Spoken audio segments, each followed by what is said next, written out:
أعوذ بالله من الشيطان الرجيم ولا يحسبن الذين كفروا سبقوا ধারণা যেন না হাসেবা মানে ধারণা করা আল্লাযিনা যারা কাফারু অবিশ্বাসী যারা অবিশ্বাসী তারা যেন ধারণা না করে সাবাকু যে তারা এড়িয়ে গেল তারা অগ্রসর হয়ে গেল আল্লাহ এবং তার দলকে তারা পিছিয়ে ফেলে অগ্রসর হয়ে গেল এটা যেন মনে না করে তারা এড়িয়ে গেল ইন্নাহুম লা ইউজিজুন নিশ্চয়ই তারা আল্লাহকে অপারক করে তুলতে পারবে না আল্লাহকে অপারক করে তুলতে পারবে না ইন্নাহুম নিশ্চয়ই তারা আজেজ করা মানে কাবু করা দুর্বল করা নিশ্চয়ই তারা আল্লাহকে অপারক করে তুলতে পারবে না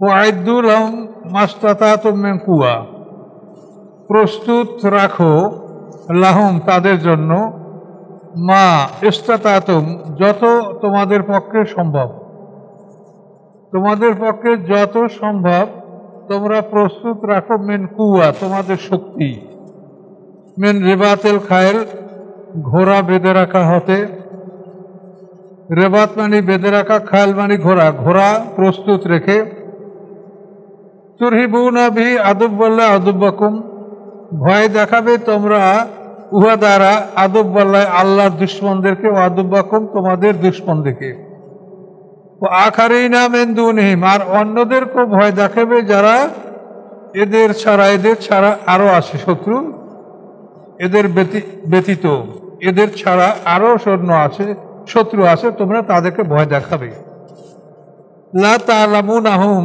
তোমরা তাদেরকে জানো না আল্লাহু ইয়ালামুহুম আল্লাহ তাদেরকে জানেন ওমা তুনফিকু মিন শাইইন ফি সাবিলিল্লাহ এবং যা তোমরা ব্যয় করো মিন শাইইন কোনো কিছু ফি সাবিলিল্লাহ আল্লাহর রাস্তায় ইউয়াফা আলাইকুম ফেরত দেওয়া হবে তোমাদের প্রতি ওয়া আনতুম লা তুজলামুন তোমাদের প্রতি জুলুম করা হবে না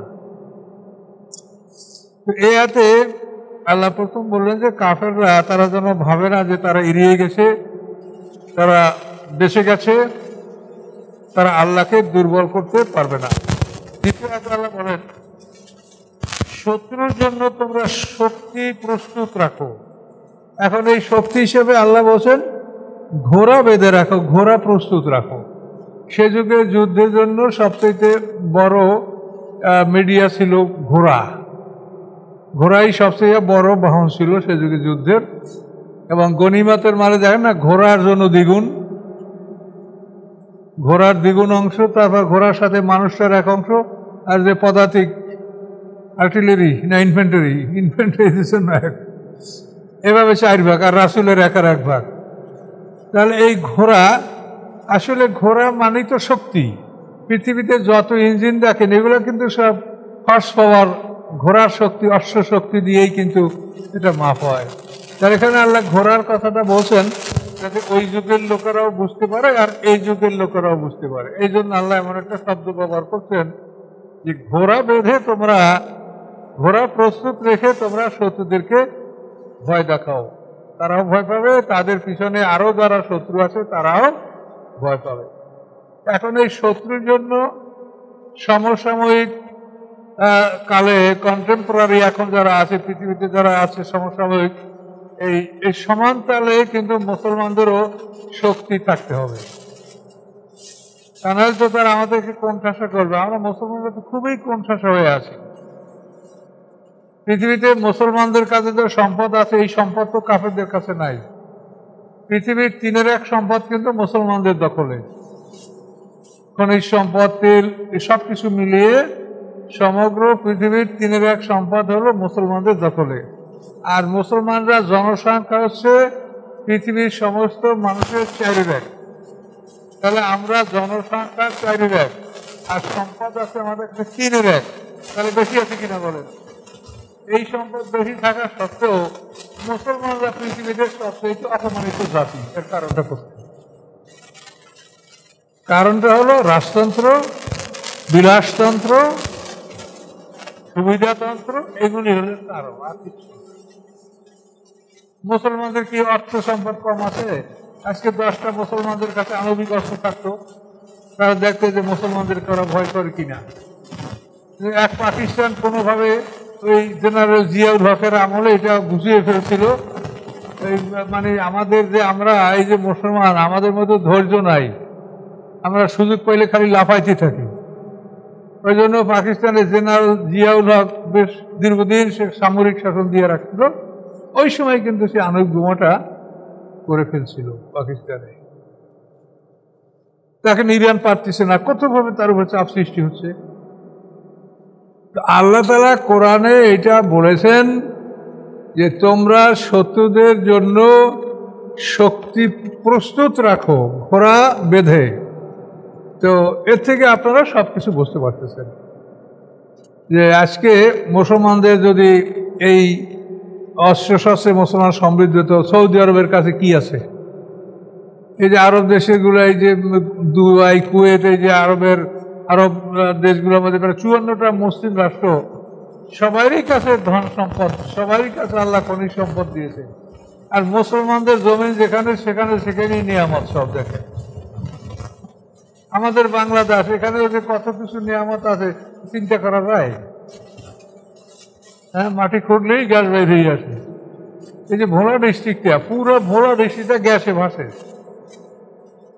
টিউবওয়েলগুলিতে খালি হ্যান্ডেল ছাড়াই গ্যাসের চাপে টিউবওয়েল থেকে সব সময় 24 ঘন্টা পানি পড়তে থাকে ভোলাতে। এরকম ম্যাক্সিমাম জায়গায় আমরা তাফসীর করতে গেছি, শীতের দিনে গরম পানি, গরম পানি লাগবে না, এই টিউবওয়েলে গরম পানি, যদি সত্যি অটোমেটিক পানি পড়ছে, মোটামুটি গরম পানি, নিচে সব গ্যাস। আবার কোনো কোনো জায়গায় ওই টিউবওয়েলের নলকূপে ওর সাথে সিলিন্ডার বাইন্দে ও ধরা গ্রামে মানে সবাই রান্না বান্না করছে গ্যাস। হ্যাঁ, ভোলা এরকম দেখো, একটা টিউবওয়েলের নলের সাথে একটা সিলিন্ডার দিয়ে অনেক গ্রামে গ্যাস দিয়ে রান্না বান্না করছে। তা আমাদের সম্পদের প্রিজার্ভেশন, এর যে সংরক্ষণ, এটা আমাদের দক্ষতার অভাব, এটা আমাদের মধ্যে নাই। আর আমাদেরকে তো আল্লাহ তাআলা অনেক নিয়ামত দিয়েই রেখেছেন। তাহলে আল্লাহ তাআলা আমাদেরকে যে এই অবস্থাটার কথা আল্লাহ বললেন যে তোমরা শক্তি প্রস্তুত রাখো। এখন দেখেন বর্তমান বিশ্বে আমরা তো হাদিসের উপরে খুব দরদ আমাদের, তাই না? আল্লাহ রসুলের হাদিসটার উপরে কি আপনাদের দরদ আছে? যে আল্লাহ রসুল বলেছেন যে সমগ্র পৃথিবীর মুসলমান একটা দেহ, কাজে দেহর একটা আঙ্গুল যদি অসুস্থ হয় তো এই আঙ্গুলের জন্য পুরা দেহটা অসুস্থ হয়। তার যদি চোখ অসুস্থ হয়, চোখের জন্য তার পুরা দেহটা অসুস্থ হয়। ইজাজ টাকা আইনু ইজাজ কেশ টাকা কুল্লু, হাদিসের ভাষা যে একটা অঙ্গ প্রত্যঙ্গ অসুস্থ হইলে সমগ্র দেহটাই অসুস্থ হয়ে পড়ে। তো সমগ্র পৃথিবীর মুসলমানের একটা দেহ। কাজে এখন এই যে লেবানন, ফিলিস্তিন, জর্ডান, এইসব অঞ্চলে যে আমাদের মুসলমান ভাইদেরকে অন্যায়ভাবে মারা হচ্ছে, আমাদের কোনো দরদ আছে? নাই। তার কারণ কি? যে আমরা বলি মুসলমান, কিন্তু আমরা আসলে মুসলমান নয়। তার কারণ আল্লাহ কোরআনে পরিষ্কারভাবে বলছে, আমার বলার কোনো অধিকার নাই। আল্লাহ বলছে যে লা তাত্তাখিযুল ইয়াহুদা ওয়ান নাসারা আউলিয়া, তোমরা ইহুদি খ্রিস্টানদেরকে বন্ধু হিসাবে, অভিভাবক হিসাবে গ্রহণ করো না। আমাইয়া তাওয়াল্লাহু মিনকুম, তোমাদের মধ্যে যে কেউ তাদেরকে অভিভাবক নির্বাচন করবে, ফাইন্নাহু মিনহুম, নিশ্চয়ই সে তাদেরই দলভুক্ত। পরিষ্কার। তাহলে এখন এই মুসলমানদের সব অভিভাবক হলো ইহুদি খ্রিস্টান। কাজে এই মুসলমান আপনি যাই বলেন, এরা ইহুদি খ্রিস্টান, যার জন্য ইহুদি খ্রিস্টান আমাদের মুসলমানদেরকে মারে, তো ওরা প্রতিবাদ কেন করবে? পাগড়ি পেটলা বান্ধিয়া অমুক যায় বিশাল মিটিং, কি এইবার ইসরায়েলের বিরুদ্ধে এরা খুব করবে, কিছু না।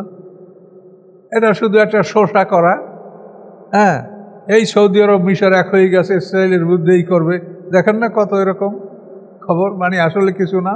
তার কারণ ওরা আসলে ইহুদি খ্রিস্টান। এটা আমি বলিনি, আল্লাহর কোরআন বলছে। আমাইয়া তাআল্লাহু মিনকুম ফাইন্নাহু মিনহুম, তাদের সাথে যে বন্ধুত্ব করবে, তাদেরকে যে অভিভাবক নির্বাচন করবে, নিশ্চয়ই তারা ওদেরই অন্তর্ভুক্ত। তাহলে ওরা ইহুদি খ্রিস্টান, কাজে ওরা কেন আবার ইহুদির বিরুদ্ধে লড়াই করবে? যার জন্য এটা ওরা করতে পারছে না। কাজে এই জন্য আপনি যাই বলেন, এই পৃথিবীতে ইমাম মাহদী না আসা পর্যন্ত যে কোনো সমাধান হবে, এটা আমার মনে হচ্ছে না। বাকি আল্লাহ জানে, গায়েবের মালিক আল্লাহ, ভবিষ্যৎ সম্পর্কে আল্লাহ জানেন। তার কারণ আমাদের অবস্থাটা কি? আমাদের তো পৃথিবীতে একটা রাষ্ট্র এমন নাই যে ইসলাম বা আল্লাহর দিন কায়েম হোক এটা পছন্দ করে, কেউ করে না। আমাদের বাংলাদেশেও দেখেন, আলেমরা যতই হইচই করে তারা ঐক্য কিন্তু হবে না, কখনোই ঐক্যবদ্ধ তারা হতে পারবে না। এটা আমি আগেই বলে দিছি যে তারা আল্লাহর হুকুম মানে না, তারা কি মানুষের কথা মানবে?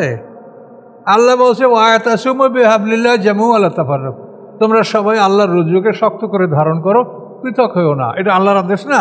এই আল্লাহর আদেশে যদি মানুষ ঐক্যের কাছে না আসে, তা আপনার আমার দাওয়াতে ঐক্য হবে?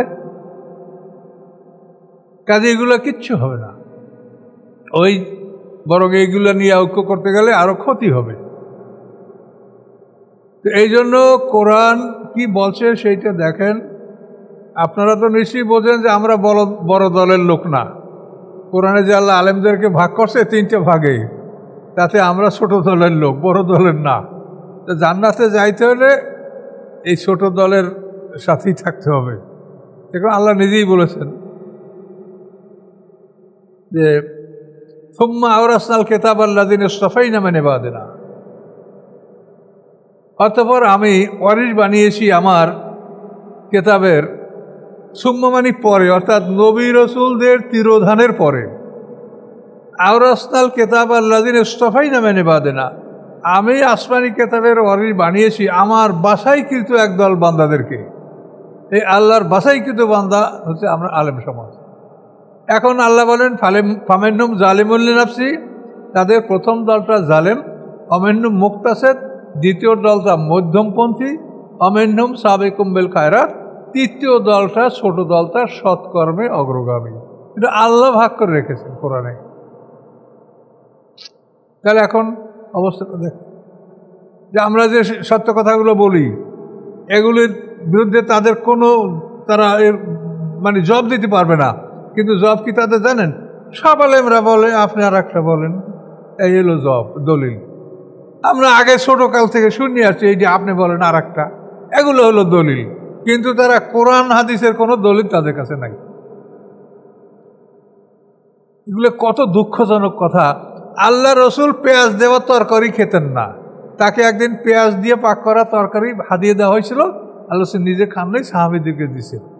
সাহাবীরা বলে, ইয়া রাসূল আপনি খাইলেন না, আপনি গ্রহণ করলেন, আমাদেরকে দিলেন।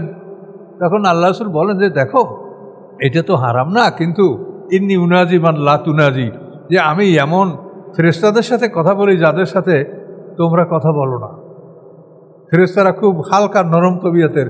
এই জন্য আল্লাহ রসুল কিন্তু সারাক্ষণ মেশক করতেই থাকতেন, যে মুখে যেন কোনো রকম কোনো দুর্গন্ধ সৃষ্টি না হয়। এবং এই তো হাদিসের মেশক সম্পর্কে অনেক হাদিস আছে, সেখানে বলা হয়েছে আল্লাহ রসুল বলেন যে আমার ভয় হচ্ছে যে মেশক করা কি আল্লাহ ফরজ করে দিবেন নাকি। মেশক সম্পর্কে আমাকে তাকিদ দেওয়া হয়েছে, তাই তোমাকে বলি যে তোমরা কানের উপরে কলম রাখার জায়গায় মেশক রাখবে। কোনো হাদিস আছে তোমরা মেশক লেফের মধ্যে নিয়ে ঘুমাবে। এত কথা মেশক সম্পর্কে আছে কেন? আল্লাহ রসুল ফেরেশতাদের সাথে কথা বলেন, তিনি সবসময় সুগন্ধি ব্যবহার করতেন, মুখ পরিষ্কার রাখতেন, সবসময় এভাবে। আর আজকে আমাদের মৌলভী সাহেবের এর মধ্যে আমাকে একজনে মোবাইল করছে যে হুজুরের ইমাম সাহেবের রুমে ঢোকা যায় না তার জর্দার গন্ধে আর গুলের গন্ধে। এখন তার পিছিয়ে কি নামাজ পড়বো? কিরকম মনে করেন এখন হাদিস? তা আমি কথা এই জন্য বললাম, এই যে আপনাদের মানে অযৌক্তিক কথাবার্তা, একটা মানুষ মরে গেলে, এটা আমার বলা ঠিক হবে কিনা তারপর আপনাদের বোঝার জন্য বলছি যে মানুষ মরা পচা যে গন্ধ, এইরকম গন্ধ পৃথিবীতে কি আর কোনো জীব জানোয়ারের আছে? আপনার পোস্টমর্টেমের পরে যদি একটা মানুষ 2-3 দিন দাফন করে, আল্লাহ না করে যদি আপনারা কেউ তার ঘ্রাণ পেয়ে থাকেন, তো পৃথিবীতে এরকম দুর্গন্ধ আর কোনো জানোয়ারের নাই। এই মানুষ কবরে রাখলে তো আস্তে আস্তে তার পছন্দ ধরে যায়। এখন মানুষটা কবরে রাখার পরে এই পচা মানুষটা কবরের গন্ধে মানুষ যাইতে পারবে না, মাটি দিয়ে ঢাকি রেখেছি, হ্যাঁ ফেরেশতা যাই উঠে আসে কথা কয়। এটা কিরকম সম্ভব? ফেরেশতারা তো অত্যন্ত নাজুক তবিয়তের মানুষ, তাদেরকে আল্লাহ পর্দার আড়ালে রাখছে। সেখানে ইল্লি সিজিনে তাদের ভালো মন্দ ব্যবস্থা আছে। সিজিন মানে কারাগার, এগুলি আল্লাহ রুহ জগতে এটা আল্লাহ করছে, পর্দার আড়ালে জগতে। কিন্তু এই যে কথাগুলা এই ফেরেশতারা পচা মানুষটার উঠেই বসাইছে, এটা কি এত সোজা? মানুষ তৈরি করে এত সোজা? আদম আলাইহিস সালামকে আল্লাহ বানালেন, 120 বছর বসে তার তার প্রস্তুতি এটা নিয়েছে। মাটিটা 40 বছর পানিতে ভিজিয়েছে, দ্বিতীয় 40 বছর রোদে শুকিয়েছে, তৃতীয় 40 বছর সেই মাটিটাকে সব পানি দ্বারা মেজে মেজে গাড়া কাদা প্লাস্টিক কেলে এই 340-120 বছর বসে তার মাটিটা প্রস্তুত করে তারপর আদমের মানে দেহটা বানিয়েছে, তারপর তার মধ্যে রুহ দিয়েছে। মানুষ বানানো কি এত সোজা? মাতৃগর্ভে মানুষ কীভাবে হয়তো আপনারা আমার চাইতে ভালো জানেন। সেখানেও 120 দিন পরে মানুষের একটা খাঁচা ভ্রূণের থেকে একটা মানুষের স্কেলেটন তৈরি হয়, তারপর সেখানে রুহটা আসে। এটা তো আল্লাহ বারবার কোরআনে বলেছেন যে আমি প্রথমবার যে ভাবছি উভয় দ্বিতীয়বার সৃষ্টি হবে। তাহলে কবরে এগুলো কি ফাংশন একটা আছে? এই কথাটা আপনারা আজীবন শুনতে শুনতে আছেন। আমরাও এগুলো প্রথম জীবনে বিশ্বাস করছি, কারণ আমরা তো ওই মাদ্রাসায় ওই শিক্ষকের কাছেই পড়েছি। কিন্তু জিনিসটা আপনারা গবেষণা করে দেখবেন না, একভাবেই থাকবেন চিরদিন। এটা তো হাদিস তো আর কোরআন না যেটাকে ভালো মন্দ পরীক্ষা করা হবে না। এই জন্য এইসব বিষয়গুলি আপনারা বোঝেন, আপনারা 10টা মানুষই বোঝেন, এটাই যথেষ্ট। পৃথিবীতে বর্তমান পৃথিবীতে আপনারা 10টা লোক এটা বোঝার চেষ্টা করেন, এটাই যথেষ্ট। এখন এই আয়াতে আমরা কি পেলাম? যে আল্লাহ আমাদেরকে কাফেরদের বিরুদ্ধে প্রস্তুতি নিতে বলেছেন, শক্তি সঞ্চয় করে রাখতে বলেছেন, যাতে এই উপস্থিত কাফেররা ভয় পায় এবং অন্যরা যাদেরকে আল্লাহ বলেন যে তোমরা জানো না, আমি আল্লাহ জানি, তোমাদের আরও সামনে শত্রু আছে, যেমন রোম, পারস্য, এই পৃথিবীর যে কত বড় মহাশক্তিগুলি, এগুলির সাথে তো মুসলমানরা লড়াই করেছে। তো এই জন্য আল্লাহ বলছেন যে তোমরা শক্তি সঞ্চয় করো, তোমরা শক্তি সঞ্চয় করো। পৃথিবীতে শত্রুদের মোকাবেলায় যদি তোমাদের শক্তি না থাকে, তাহলে তোমরা কোনোদিন ইজ্জতের সহিত বসবাস করতে পারবে না।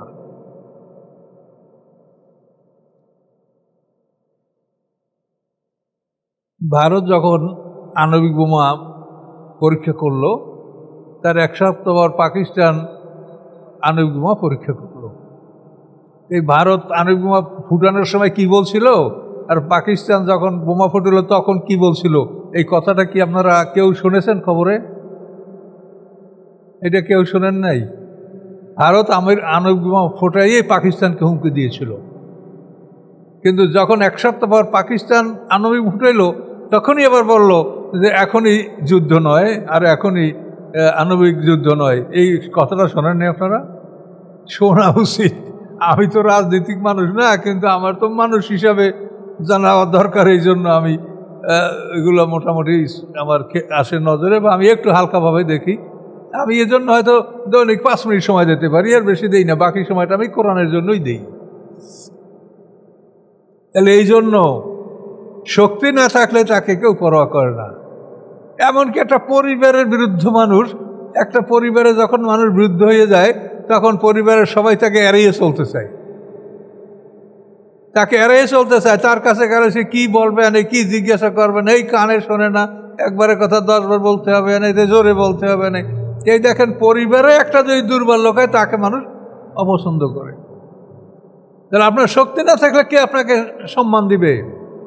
কাজে এই জন্য আল্লাহ বলছেন যে মুসলমানরা শক্তি সঞ্চয় করো, তোমরা 250 তলা বিল্ডিং করো, এটা শক্তি না, এটা বিলাসিতা, এটা অপব্যয়।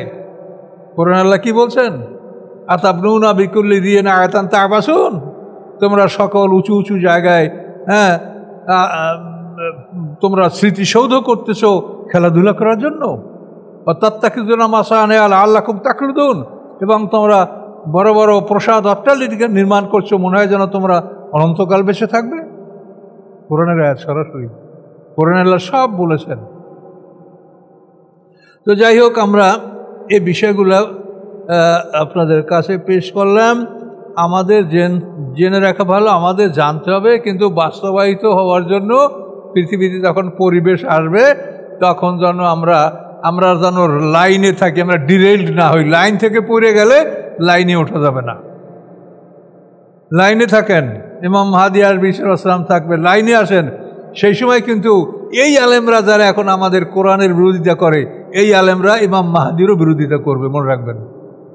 আমার লিখে রাখেন আমার এই কথা, আপকে বাঁচবেন কে মরবেন আল্লাহ জানে। এই যে আলেমরা এখন কোরআনের বিরোধিতা করে, এই আলেমরা ইমাম মাহদীর বিরোধিতা করবে। তার কারণ এরা হকের বিরুদ্ধে সবসময় কথা বলে, কাজে এরা হক ওনারা যখন হক নিয়ে আসবেন তখন এরা তাদেরও বিরোধিতা করবে। মক্কায় কি হয়েছিল, মদিনায় কি হয়েছিল, যে ইহুদি আলেমরা মানে নবী আসবে, নবীর সাথে মিলিয়া তোমাদের বিরুদ্ধে যুদ্ধ করব, এই যে মদিনার লোকগুলো ইসলাম গ্রহণ করলো রসুলের অনুপস্থিতিতে, কি কারণে? ইহুদি আলেমদের ওয়াজে। কিন্তু যখন আল্লাহ রসুল আসলেন তখন সবাই তারা উল্টে গেল।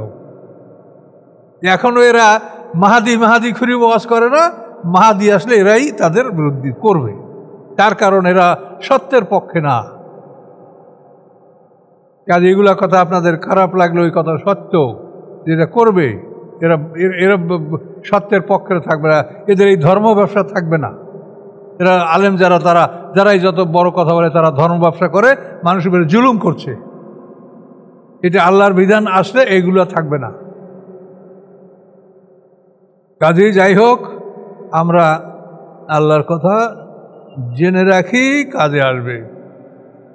তা নাহলে ইমাম মাহাদি আসলে সে সময় ফতুয়া দেবে আলেমরা যে ইনি মাহাদি না, কাজে এর বিপক্ষে। তখন সাধারণ মানুষ তো হুজুরদের কথাই শুনবে। ওয়ালা ইয়াহসাবান্নাল্লাযিনা কাফারু সাবাকু, ধারণা যেন না, হাসেবা মানে ধারণা করা, আল্লাযিনা যারা কাফারু অবিশ্বাসী, যারা অবিশ্বাসী তারা যেন ধারণা না করে, সাবাকু যে তারা এড়িয়ে গেল, তারা অগ্রসর হয়ে গেল, আল্লাহ এবং তার দলকে তারা পিছিয়ে ফেলে অগ্রসর হয়ে গেল, এটা যেন মনে না করে, তারা এড়িয়ে গেল।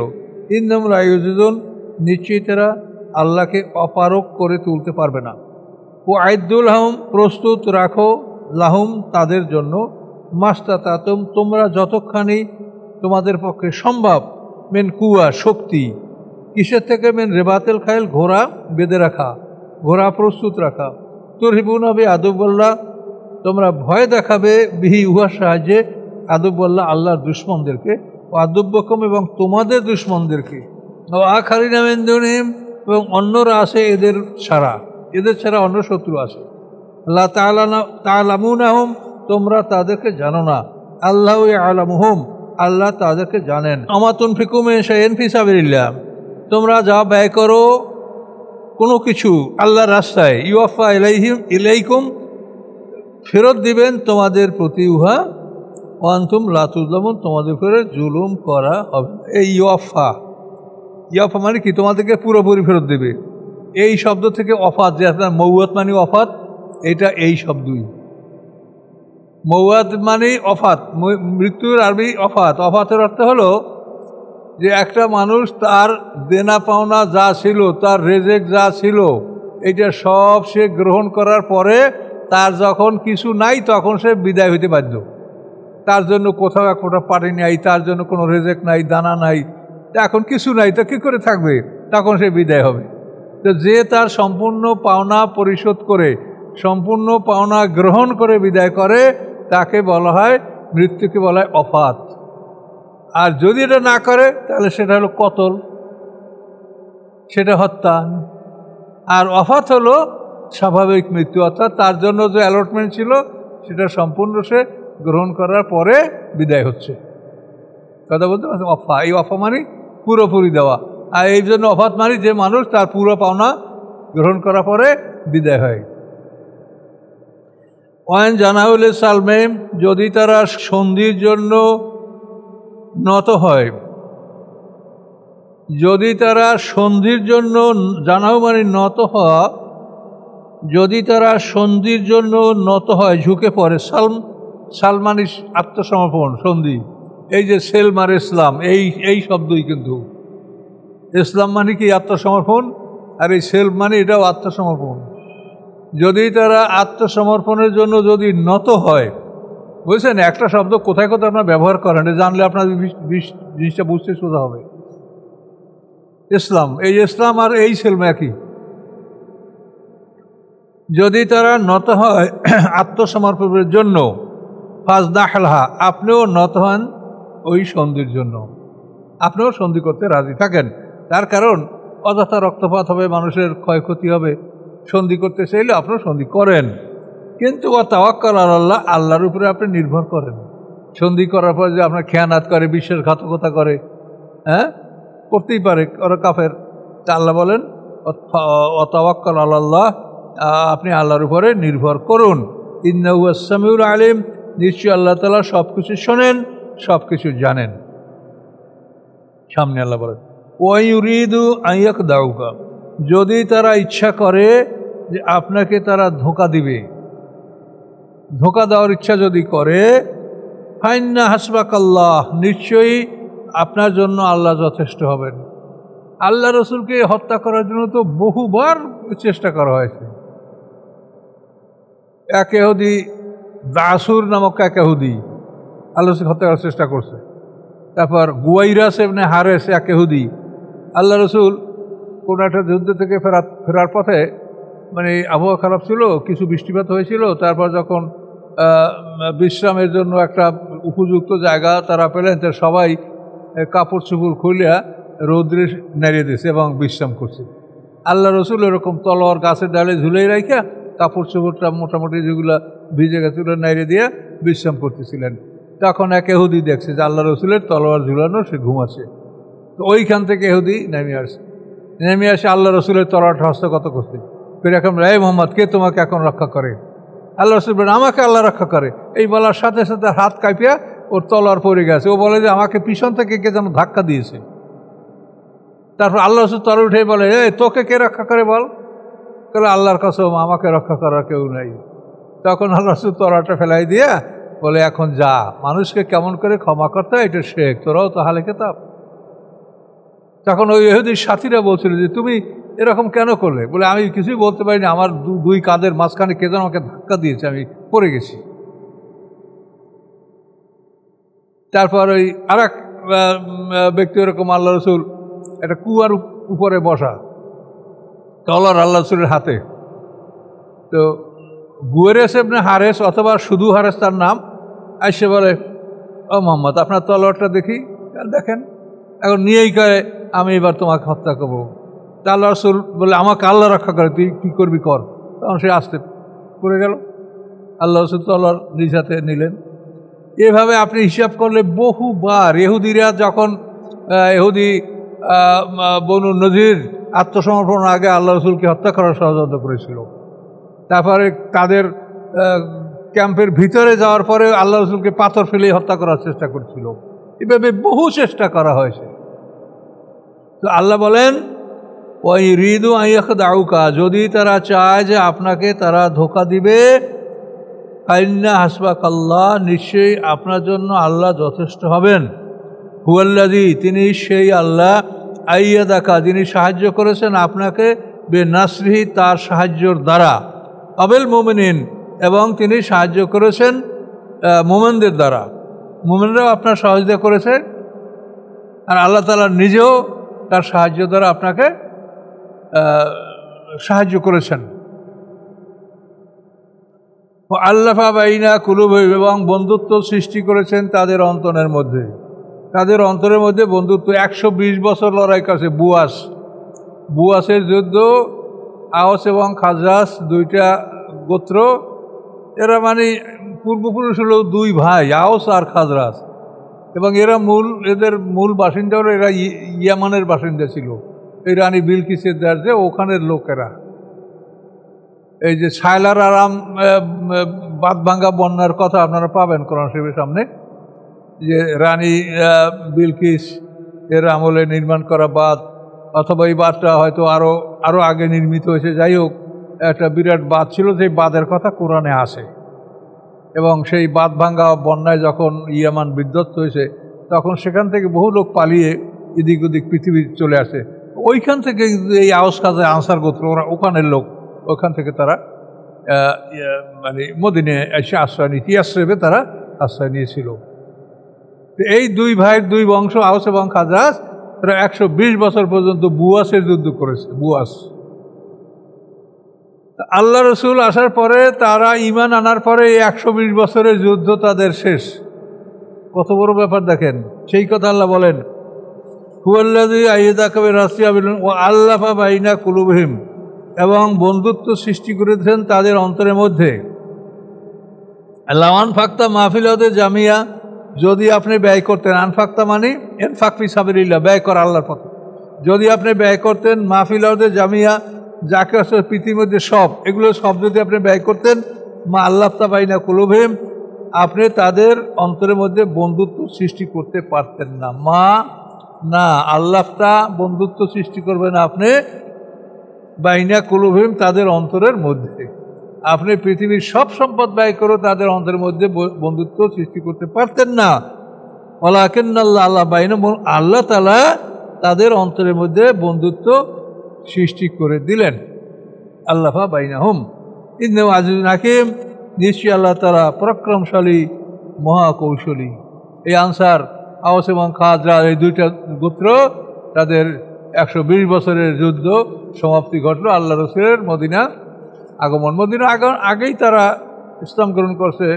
আকাবা সন্ধিতে আনসাররা তো আকাবার যে 3টা সন্ধি হয়েছে আকাবা প্রথমবারে ওরা নবুয়তের 11 বছরে আসছিল 6 জন হজের মৌসুমে ওরা মদিনা থেকে 6 জন আসছিল তারপরে 11 এবার দাদর এই 6 জন ঈমান আনছে রাসূলের সাথে গোপনে আকাবা হলো সুরঙ্গ পথ এই মক্কা থেকে মিনা যে রাস্তায় আপনারা আসছেন সবাই হয়তো মক্কা থেকে মিনা যে সুরঙ্গ পথ ওইটা হলো আকাবা এখন ওটাকে সুন্দর করছে ওটা তো ওইরকমই পাহাড়ি পথ ছিল